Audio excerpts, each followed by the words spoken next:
হয়, শিৱসাগৰ জিলাৰ ৰংঘৰ চাৰিআলি 5জনকৈ সদস্য নিৰুদ্দেশ হোৱাক লৈ এক চাঞ্চল্য সৃষ্টি কৰিছে সমগ্ৰ শিৱসাগৰ জিলাখনত। যেহেতু 25 জুলাইৰ পৰা নিৰুদ্দেশ হৈ আছে বুলি জানিব পৰা গৈছে 5জনকৈ সদস্য শিৱসাগৰ ৰংঘৰ চাৰিআলিত। আৰু পৰিয়ালৰ লোকে এতিয়া জয়সাগৰ আৰক্ষী থানাত এজাহাৰ দাখিল কৰিছে আৰু আৰক্ষীয়ে তদন্ত অব্যাহত ৰাখিছে।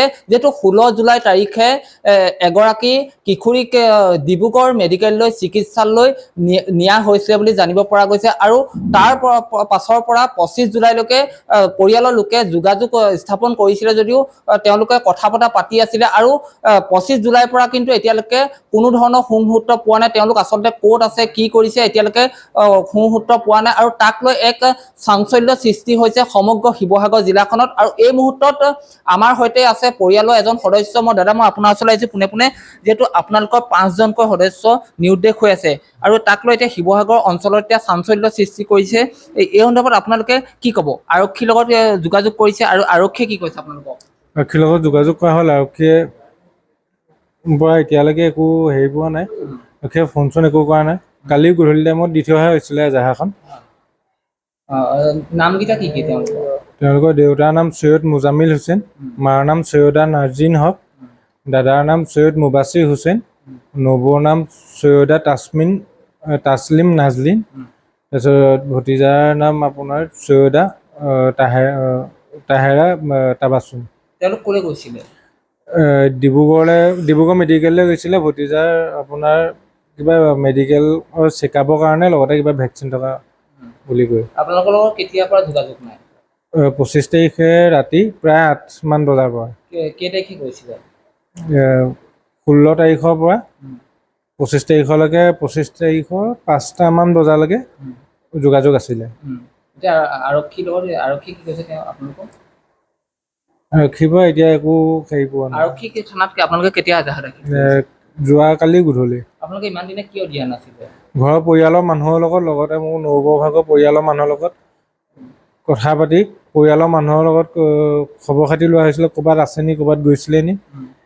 তাৰপিছত একো নোপোৱাৰ পিছত নবৌভাগৰ পৰিয়ালৰ মানুহ আৰু মই মিলি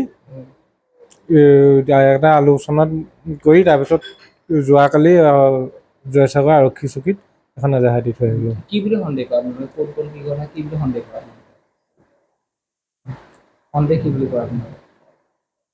আপোনালোকে কি বুলি সন্দেহ? দুষ্কৃতি চক্ৰই কিবা কৰিলে নেকি মোক। যিহেতু ঘৰৰ পৰা যাওঁতে তেওঁলোকে কিবা কৈছিলে নি আপোনালোকক? কিবা পৰিয়ালৰ লোকে আপোনালোকক কিবা কৈছিলে নেকি? ঘৰৰ পৰা যাওঁতে তেনেকৈ একো কৈ থৈ যোৱা নাছিলে।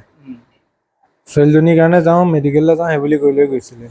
যদি ভিতৰি কিবা যদি আছিলে তেনেহ'লে সেইখিনি কথা মোক কোৱা নাছিলে আৰু মই গমো নাপাওঁ। আপোনালোকে 25 তাৰিখৰ পৰা যোগাযোগ কৰি আছে? 25 তাৰিখলৈকে 16 তাৰিখৰ পৰা 25 তাৰিখলৈকে যোগাযোগ হৈ আছিলে। এদিন হ'লেও তেনেকৈ কৰি ডেইলি এবাৰকৈ হ'লেও ফোন কৰি পেলাই খবৰ খাতি তেনেকৈ কৰি লোৱা হৈছিলে।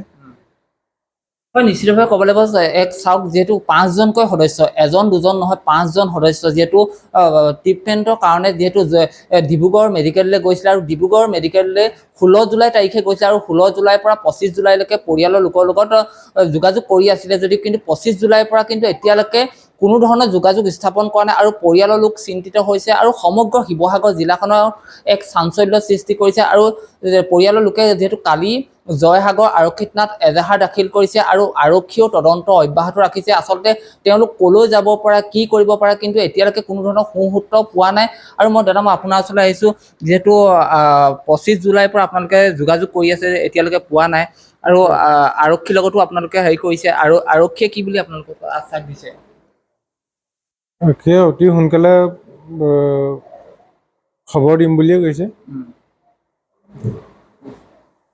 আৰু কিবা আহ্বান জনাব নেকি আৰক্ষী আৰু মুখ্যমন্ত্ৰী? কিবা আহ্বান জনাব নেকি আৰক্ষী অঞ্চলক আৰু মুখ্যমন্ত্ৰী কিবা আহ্বান জনাব নেকি? মোৰ পৰিয়ালৰ মানুহখিনি ক'ত আছে অতি সোনকালে উলিয়াই দিব।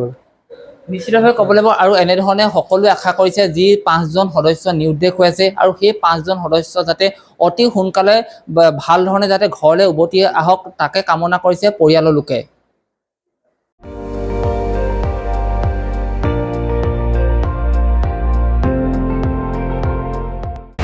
আপুনি চাই আছে ND24 সৰ্বশ্ৰেষ্ঠ নহয় সৰ্বোত্তমৰ দৌৰ।